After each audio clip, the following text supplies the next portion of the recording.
What is happening, sports fans, and welcome back to the Roger Report. The news cycle is absolutely exploding, and we've got the inside scoop on the stories that are shaking up the world of sports and beyond. Get ready for some unmissable updates that you need to know.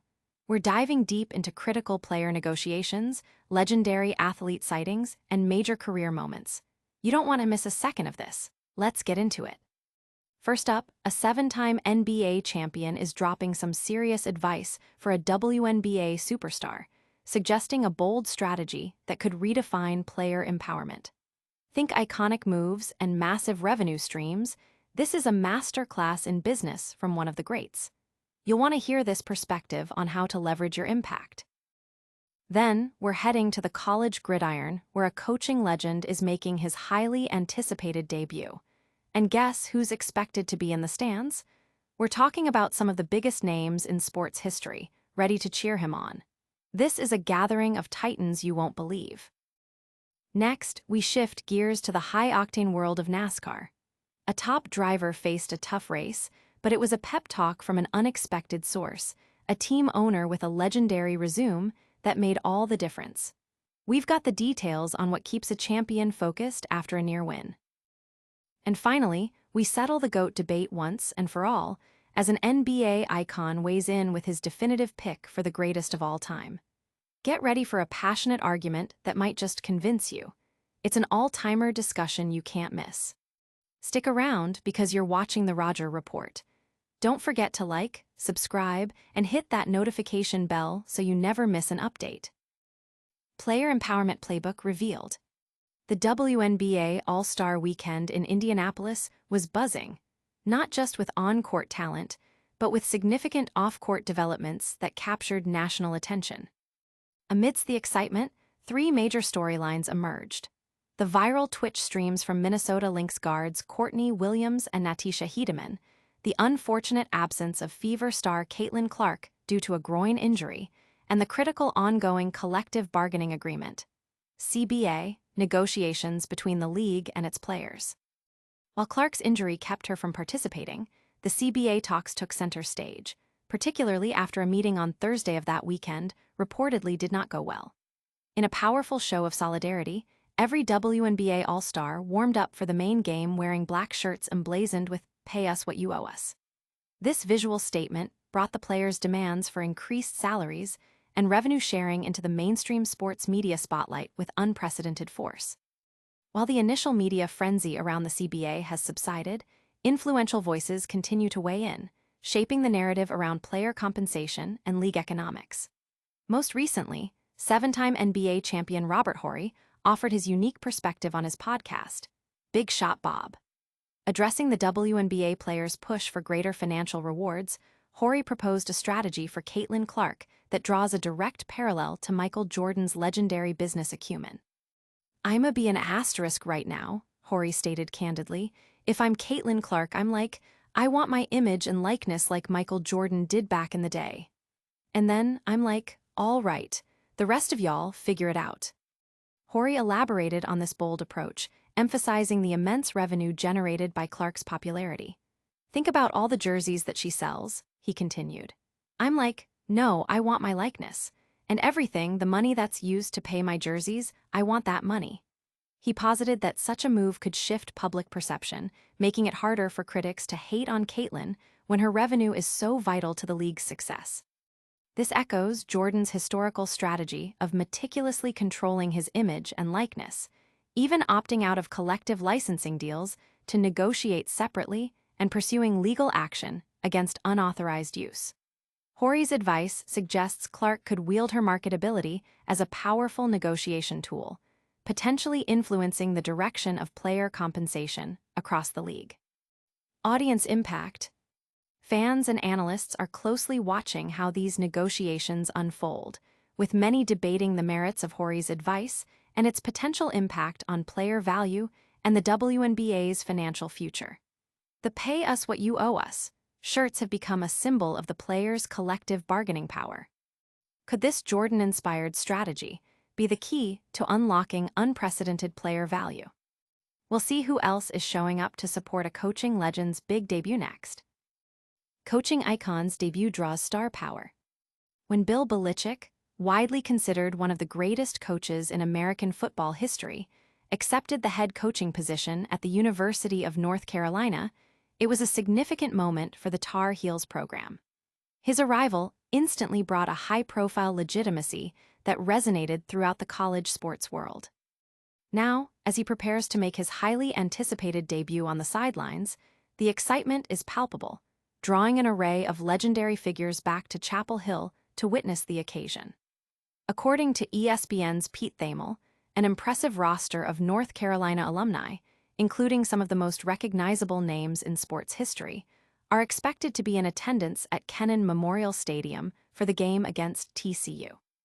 Headlining the list of notable attendees is Michael Jordan, arguably the most iconic athlete to ever emerge from UNC. Jordan's own legendary journey began on the basketball courts of Chapel Hill, famously hitting the game-winning shot in the 1982 NCAA championship. His collegiate career was marked by stellar performances, earning All-America honors and being named the unanimous Player of the Year before embarking on his unparalleled NBA career. The university also maintains a significant partnership with the Jordan brand, further cementing his deep ties to the institution. His presence alone signifies the immense respect and anticipation surrounding Belichick's tenure. Also expected to be present are football titans Julius Peppers and Lawrence Taylor. Peppers, a versatile athlete, initially played both basketball and football for the Tar Heels before dedicating himself fully to football. His college career culminated in consensus All-America recognition, and he went on to a Hall of Fame NFL career spanning 17 seasons. Lawrence Taylor, another defensive powerhouse, redefined the linebacker position at UNC, earning ACC Player of the Year in 1980 with a record-breaking 16 sacks in a single season. His subsequent NFL career was equally dominant, marked by 3 Defensive Player of the Year awards and a Pro Football Hall of Fame induction. Belichick himself confirmed the significance of these alumni connections during his introductory press conference. He revealed that he had spoken with Jordan, Peppers, and Taylor prior to accepting the job, noting their enthusiastic support.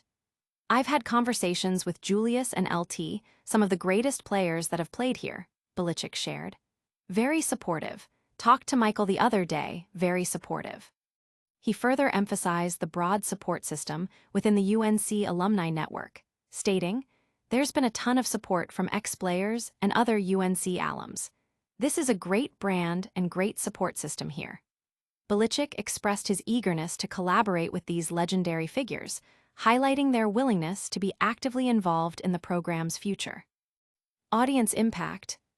The event is generating significant buzz among college sports enthusiasts and football fans alike, celebrating the convergence of legendary coaching and athletic talent. The presence of Jordan, Peppers, and Taylor underscores the deep legacy and continued influence of UNC's athletic alumni. It's a star-studded affair, but what happens when a champion faces a tough race and gets a crucial reminder from a team owner? We're heading to the racetrack next to find out. NASCAR playoff drama and a champion's council. Tyler Reddick's pursuit of his first NASCAR Cup Series victory of the season hit a significant snag at the Cookout Southern 500, with the 29-year-old driver narrowly missing out on a win after an unfortunate early race incident.